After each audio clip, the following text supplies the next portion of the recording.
My name is Ben Novak with the JCC and Aquatics, and today we're going to make homemade marinara. For this recipe, you're going to need garlic, preferably fresh garlic. I didn't have fresh garlic, and so I just get this stuff, but preferably fresh garlic. You're going to need a white onion, parsley, oregano, and basil. You're going to need 2 cans of crushed tomatoes, salt, a thing of tomato paste. Now there's tomato paste cans that are about this big, and then there's the big tomato paste cans like this. That's kind of to flavor.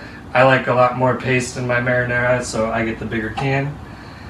You're going to need olive oil and cooking wine or red wine. And these are the ingredients that you need to make marinara. Okay. The first step of this dish is that you're going to have to heat up the onions and the garlic to a really high temperature. So I put this up on here.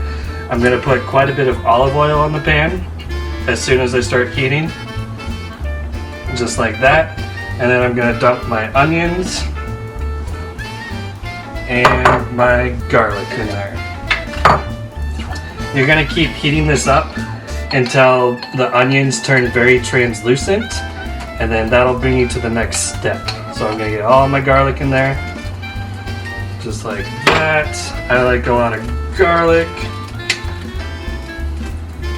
You're just going to you're going to heat this up at a super high temperature. There we go.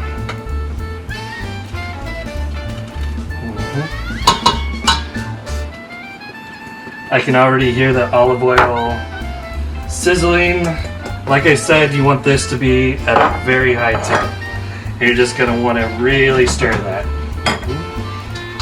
So I keep stirring this until my onions are translucent. Alright, so as you can see, the onions and the garlic are really at a sizzle. I said high heat and I meant it. You have to keep stirring this continuously to make sure that nothing gets burned while you're doing this. It makes quite the pungent smell, so I don't recommend breathing in right above it. Alright, once you get the onions and garlic to be kind of translucent and stuff like this and really sizzling, that's when I'm going to add my cooking wine or my red wine. So I'm just going to pour this in like this. That's enough. Usually it's about a half bottle of it, and I'm going to keep stirring. You're going to let this cook down until you get a nice, thick, almost jam-like slurry. Okay, so as you can see, I've boiled down that cooking wine or red wine to this slurry like this. I've had to keep stirring it the entire time to make sure nothing gets burned. But yeah, you really want to cook it down, and you just keep this moving. It usually takes about 10 to 12 minutes on an extremely high heat to keep doing this, and yeah, do not hover over this unless you want a terrible smell and you want your face to get a little red. So once you get down to this point, you can take the heat down. So I typically bring it down to like low to medium heat, just like that.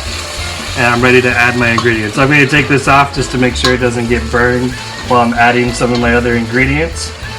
The first ingredient I'm going to add is my crushed tomatoes. Just like that. Alright, I get 2 big cans of this of crushed tomatoes. Pushed in there. This is a tomato puree. Crushed tomatoes are kind of impossible to find. I was discovering at the grocery store during these times, so a tomato puree will be just as good. It's just the consistency of the tomato. I'm going to add my paste next. I like having this small little rubber spatula. You can use a butter knife or whatever, but these little things come in handy more often than I would suspect.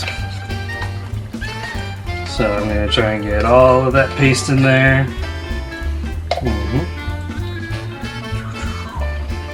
Like that. Cool. I'm going to stir this up a little bit more,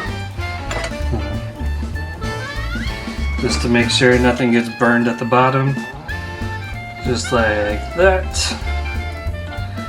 And you're going to stir it until it's all just one even consistency.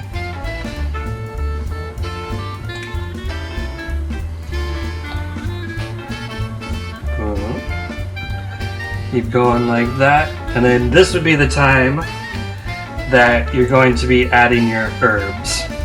So one little secret is parsley, oregano, and basil are the dried herbs that are in Italian seasoning.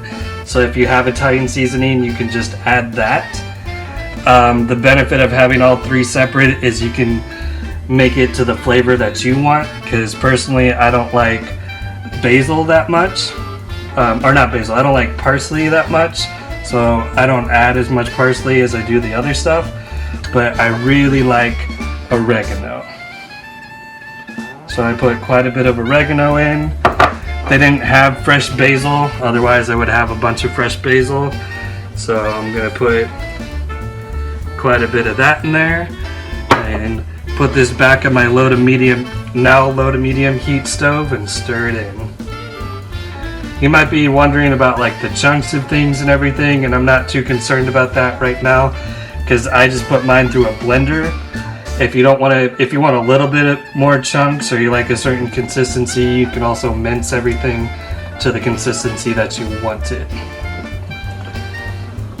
So I'm going to keep stirring this in, and now is kind of the to taste part of it, where you want to constantly take this out, taste it, see if it needs more oregano, more basil, more parsley. And now is also the time to salt it. Now tomatoes love salt. I recommend starting off with a little bit just like that. Stir it. If you think it needs more salt, you can always add more salt. But yeah, you just keep stirring this until you get the flavor that you want.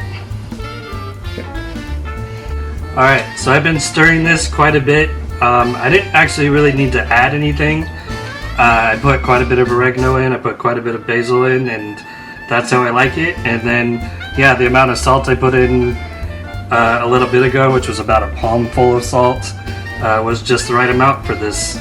So this is marinara. I'm going to put this in the blender just because I'm not as big of a fan of chunks as some people are. And yeah, enjoy.